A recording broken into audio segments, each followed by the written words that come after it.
What's up, agents, and welcome to the Power Unit Success Cast.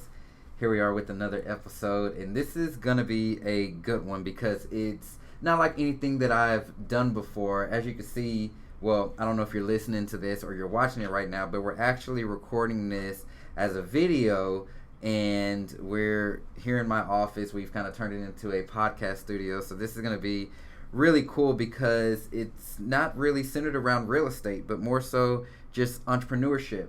And I have a guest here, Mr. Treys.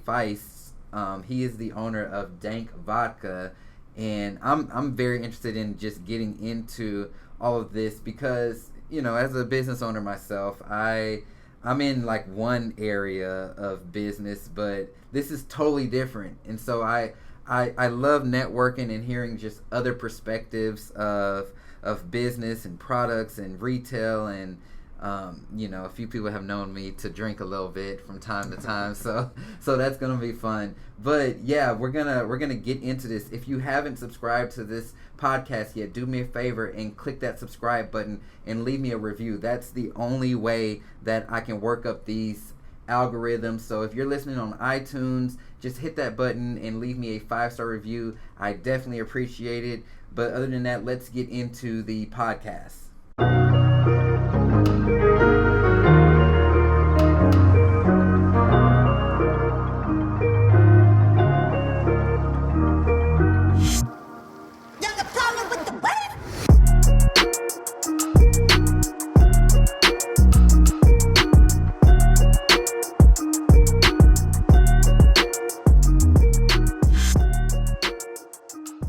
What's up, Mr. Trey? How you doing, sir? Doing good. How are you? Good. I'm doing well. Welcome in. Thank you for coming by and being a part of this and bringing props and products. And, you know, I got bottles sitting on my desk right now. This is the first time I've had bottles actually like in this office. I mean, we have a few out in the main areas, but you know, I'd love to hear a little bit about your journey and how this came about. You know. Yeah, whatever you want to share with us. Sure, totally. Well, first I appreciate you guys having me out here today.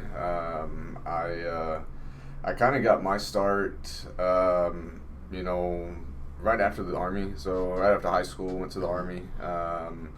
And shortly after getting out, I kind of got in the service industry and kind of knew I wanted to own a business, right? Mm-hmm. Both of my parents were teachers. Most of my family comes from small country town, and not very many of them had owned a business. I don't think any, but except for my great-grandpa, or my grandfather, I'm sorry. My grandfather owned a Fina gas station, and I guess I saw that entrepreneurship in him back in the day, and something about that stuck with me. And shortly after getting out of the Army, I got into bartending, got big into mixology, worked at a bar called Proof and Pantry, Dallas's #1 craft cocktail bar for all of 2016. So I learned a lot about mixology and, you know, just basic mixing drinks. From that point, I saw it. I was like, man, you know, I want to start my own bar. I want to do, you know, I want to own my own bar. I want to do something within this industry that I've, you know, put so much time and effort and, you know, passion into. So for years and years, I wanted to do a bar, and a buddy of mine brought in some tequila for me to try. I took a shot of it. I was like, man, that's dank. And I'm telling you, right there, I was like, yeah, screw a bar, we're going straight liquor. So I was going to do dank tequila, and after just doing a lot of target market research and demographic research, found out, you know, everybody drinks vodka, you know, or most people drink vodka. And started looking into, you know, I've always been a cannabis activist, love, you know, anything that I can do to bring both of those markets into one was kind of what I was looking at. So cannabis and alcohol are, you know, two huge rising markets. So, you know, how can we capitalize on both of them in one product? And so like I said, I was always a cannabis activist, and those little vape pens they have, used to use those all the time until I found out they're actually not too good for you, apparently, the oils or something that's in them. But on the side, they always said terpenes, and so I started looking up terpenes. I found out they're just, you know, natural and organic, and they're federally regulated. So I said, you know what, that's what we're gonna do. We're gonna make dank vodka made with terpenes. Wow. You know, that's kind of the short snippet of it. The long, I mean, it took been through a lot of struggles to get here. Still going. I mean, I'm still, just making it through the startup phase. And we'll talk about those. Yeah. So, but yeah, that's kind of my my coming up. Just getting into bartending, and then started doing a lot of staff consulting, beverage cocktails, or staff trainings, beverage cocktail menus. I got into bar management, operations, and kind of just worked my way up the ladder. Yeah. So, I commonly see in business, and you actually referenced to this a little bit, so I think I know what the answer is, but, a lot of times successful businesses that come about, they're either solving a need, a need in a market where, there's shortcomings somewhere in a market, or they're creating a lane and creating a need for something that people didn't necessarily know that they had. And so, which one of those would you put this in? Sort of both, really. Okay. So, nobody's ever done this before. Yeah. So this is the world's first terpene spirit, and we've seen a couple other products come out that are kind of cannabis related, but they can't be sold all across the state.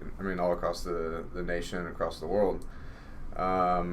So, and we kind of, like I said, we created our own niche, so we're kind of in both of those lanes where we created something where, all of these cannabis activists have been looking for something that has both items related, maybe the alcohol enthusiast has been looking for something that has cannabis related to it. So we created a need and kind of created our own market, so it's pretty cool.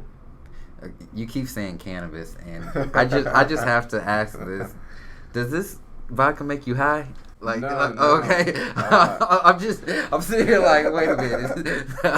Okay. No, not at all. So terpenes are just organic compounds. Okay. They're found in citrus fruits, a lot of plants. So if you've ever experienced with essential oils, those have natural terpenes in them. They come from lemons, limes, roses, lavender plants.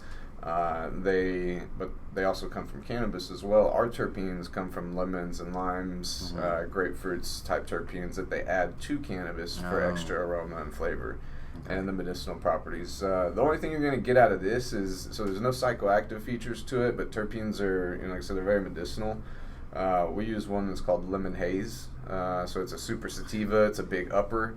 Okay. So opposed to, having like an indica where, kind of couch locks you, sativas are big uppers to where they, they kind of give you energy, if you will. So you kind of get like a mood lifting feeling, an uplifting feeling, opposed to like that tired and depressed feeling you would normally get with alcohol. But yeah, you're not going to get high. It's not going to make you loopy and wig out. All right. No, I like that. I like the sound of that. So, you're going down this journey. You dropped that code word earlier, startup. You're in the startup phase. Right. Just looking at this, this doesn't look like startup. This looks legit. But so you're in that startup phase. What was that first start like? Like, what did you start with to get to this? So it's funny. When I found out I wanted to do something with terpenes. So terpenes, like I said, they're federally regulated. You can order them online. I was in my kitchen and I modeled it off of Chopin and Kettle. So those are the two vodkas. If I drink ones that, I can drink those and they're all right. Yeah. And so I just bought bottles at the liquor store and ordered the terpenes to my apartment. And I was sitting in my kitchen just taking a shaker with no ice. And so terpenes are oil based, and alcohol is, alcohol and oil don't mix well together. So I had to sit there and just dry shake for about 10-15 minutes, just trying to get it to blend up just so it would taste somewhat similar to what I was looking for.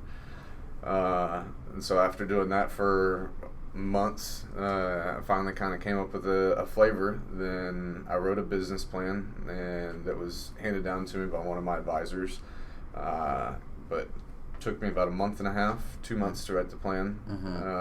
Once I wrote the business plan, then I somehow found a CBD company that wanted to help me out.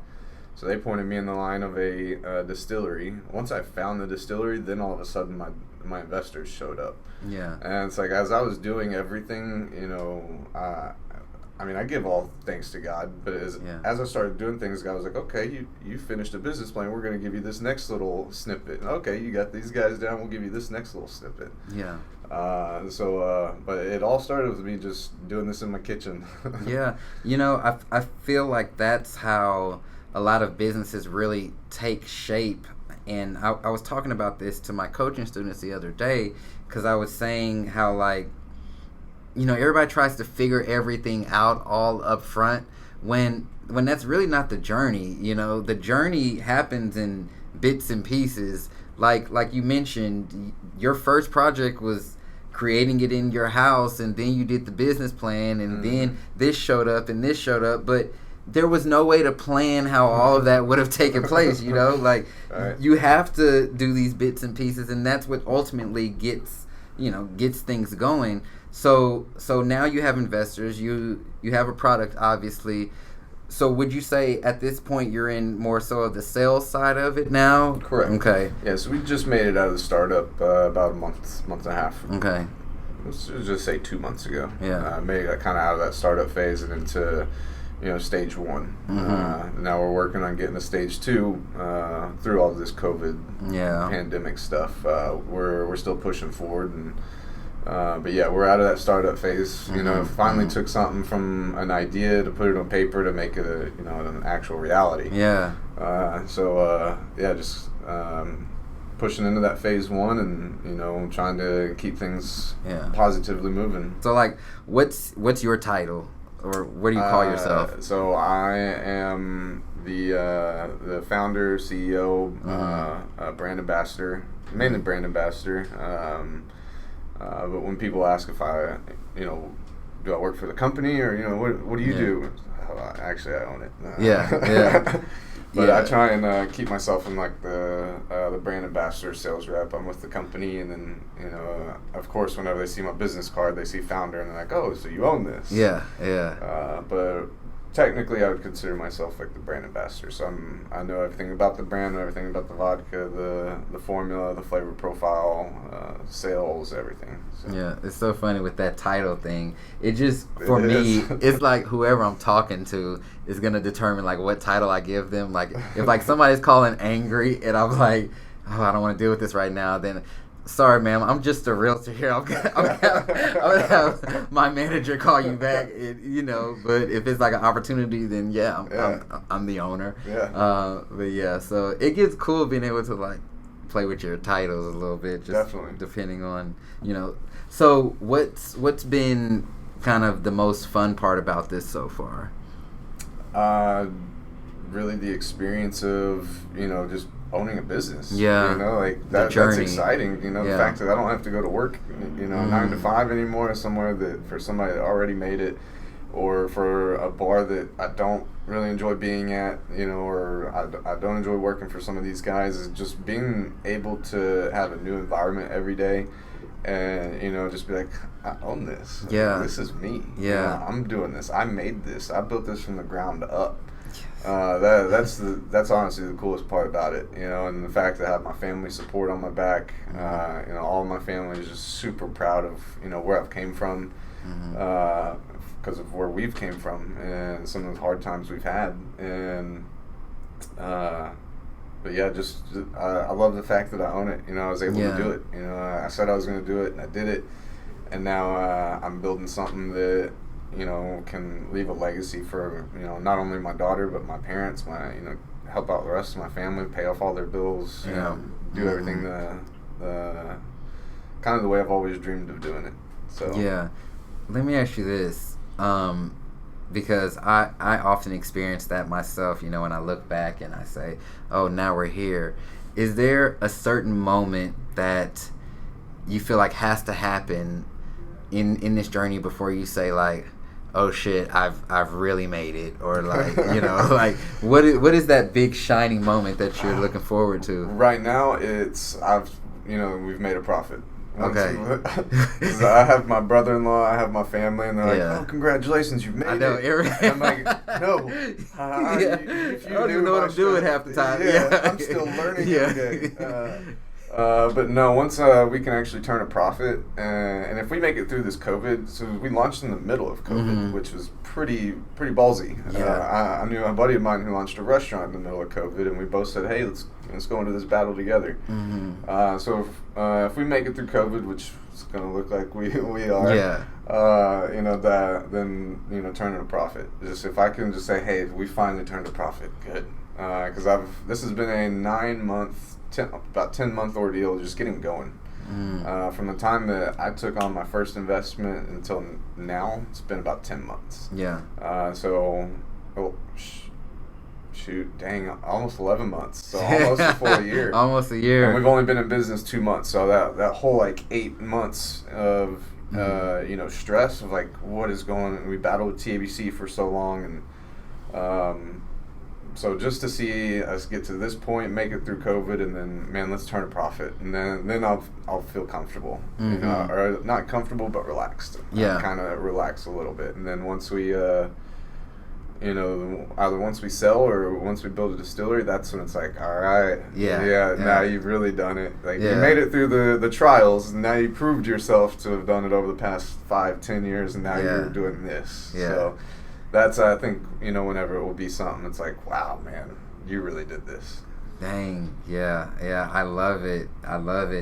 Yeah, I mean, even me as a business owner, it's like every day is a new surprise, but it's a fun adventure, but it's also one of those adventures where people ask me for advice all the time, and see what we're doing and want to do it themselves. As you're going down this road, everything that you've experienced so far, was it stuff that you already were kind of prepared for because somebody told you it was going to come, or has there been moments that were literally like a slap in the face and it's like, fuck, what do I do? Type of stuff. I'd say probably about 50-50. I learned new stuff every day about this. When it came to getting distribution, there was things I learned and I was like, shit, I had no clue that I was going to have to go through this. Yeah. There's definitely been a little bit of both sides there. Yeah. I did quite a bit of research into it before I did this. I had the idea for 5 years, so it gave me plenty of time to kind of look into and study. But there was a lot of stuff that, I didn't know. And there's stuff that still to this day that comes up and it's like, man, if somebody wouldn't have told me this, then I would have never knew. Yeah. I get a lot of good advice from my distiller who, he tells me, he's like, man, I don't consult anybody like I do with you. He's like, I just believe in your brand and I think it's got legs and it's going to go far. Yeah. But normally I charge people for the advice I give you. So it's, I got people there helping me out, but there's also stuff that I'm just, I'm gonna have to learn firsthand, and it's every day learn new stuff, Yeah. But I got some good guys behind me that are helping kind of form and advise me in the right directions. So how's your personal life? Do you have a personal life? Is it all? I don't feel like I have a personal life most. So 90%. Before COVID, I was 7 days a week, out there, and I loved it. I loved every second of it. I would be out until 1 o'clock in the morning, and I'd get home, wake up at 7 or 6:30 a.m., and I'd be out doing it all over again the next day. Post-COVID, so I lost my investors in the middle of COVID, then we just secured new investments, so everything's moving forward again. So for COVID, I had this day on, day off deal where it was like, you kind of got to slowly roll a little bit just so you don't get too far ahead of yourself. And so now it's kind of back to that, 6-7 days a week. This week's been pretty hectic. Last week I was in Lafayette, Oklahoma, and then Colorado just yesterday. Wow. So it's kind of been all over. Wow. I stay traveling pretty often. Yeah. And then when I'm in town, it's hitting up these liquor stores and going to some going to some on-premise accounts, hitting some bars, restaurants, trying to hit some liquor stores, and then the next day I might be traveling out. But if not, then it's that liquor stores and bars and restaurants for 2, 3, 4 days, however many days straight. Yeah. Just keep pushing it. Straight grinding, just hustling every day. So you mentioned investors and mentors and things like that, like who all works with you, like when you're out there pitching and stuff? Me. It's just you. Yeah, it's just me. Right now I'm a one-man band. With the new investment, we're actually looking at going to Florida, Louisiana, Colorado, and Canada. So we'll eventually have some new guys on. Yeah. Like I said, I do have a marketing and a PR team, but when it comes to sales or getting out there and doing these, door-to-doors, then it's just strictly me. Yeah. So it's a little tough, but it's not really much. In between just setting meetings and even when I go to lunch, talk to the bar manager while you're here. See if you can talk to the GM. Or I just got done with a meeting. Most of my meetings happen at restaurants or bars, and so we'll spark up the conversation with the bartender there. We'll talk to the bar manager, while I'm there, and just go from meeting to meeting and try and knock down as many accounts as possible. Yeah. I would feel like I would need to walk around with, one of those little bottles or like a little flask in my pocket everywhere. Taste this. I keep that bottle with me everywhere I go. Yeah. You pretty much have to. You have to have one. But yeah, everywhere I go, I mean, even if it's with family, we're all out to eat for Mom's birthday, I'm gonna go to the bathroom real quick. You're like whipping out the bottle. Yeah. I go find a manager. Hey man, can I talk to you whenever we get done? I'm over here with family, but I'd love to let you try this vodka we got. Wow. So anytime I go anywhere, it's on me, and trying to just spread the brand awareness as much as possible everywhere I go. Yeah. And so while we're talking about this, let's kind of talk about this bottle. And for those of you who are listening, you'll have to go watch the video on YouTube. But I feel like this bottle is a unique bottle because there's like a color or like a tint to it. So it's the bottle itself kind of reminds me of like an old school, like pre-prohibition, like old gin bottle, or an old medicine bottle, like a real old school medicine bottle, and it comes clear. We're actually looking to find an actual blue bottle, but it comes clear and we tint it with it's like a tealish blue type color. And then the label's not bad. I like our label, but our next label that we're getting put on is going to be screen printed. It has a little bit more like flower leaves in there. A little bit of gold accents, because you'll get like a lemon zest on the nose. Like it kind of it doesn't smell like alcohol. It smells like almost like a gin, kind of. So it has like a zesty lemon on the nose. No, doesn't smell like alcohol at all. It cannot smell alcohol at all. Wow. So I wanted to put some kind of gold accents on the label just to show the lemon in there, and then the flourishes just because it kind of has a little bit of a floral finish. Yeah. It's not very pungent or kicks you in the face. It's very smooth, very elegant. All that heat and flavor stays on your palate. Opposed to there's zero burn, no hangover, and it's a pretty unique flavor profile. Everybody says, "Man, this is different. What is it?" But the bottle I love. Everybody loves the bottle. Yeah. We've had great response with the bottle so far. I'm not gonna lie, Trey. You just sold the hell out of me.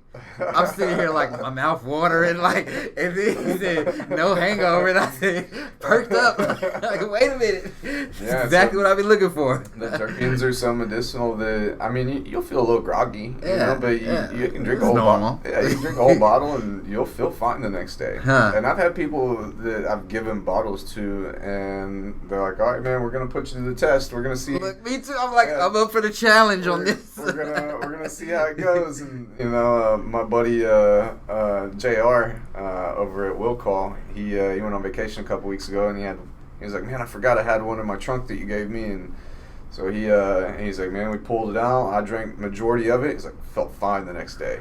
And I was like, "Yeah, the terpenes they'll lift your spirits. They're medicinal. They're healing you while you drink." Yeah. Oh. Bless it for the healing. Yeah.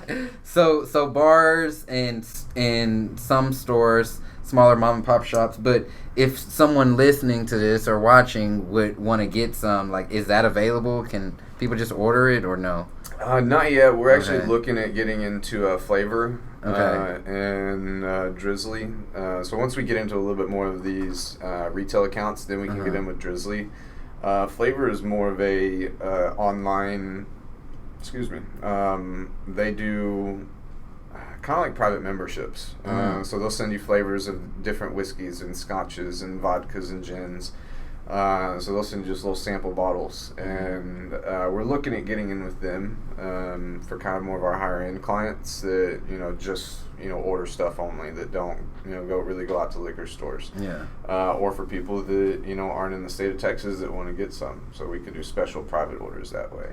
But currently, it's just in Flamingo Liquors in Dallas, and then Loyalty Liquors in Frisco, and we got 3 other ones next week, but still kind of have to work out new account setups with them. So Okay.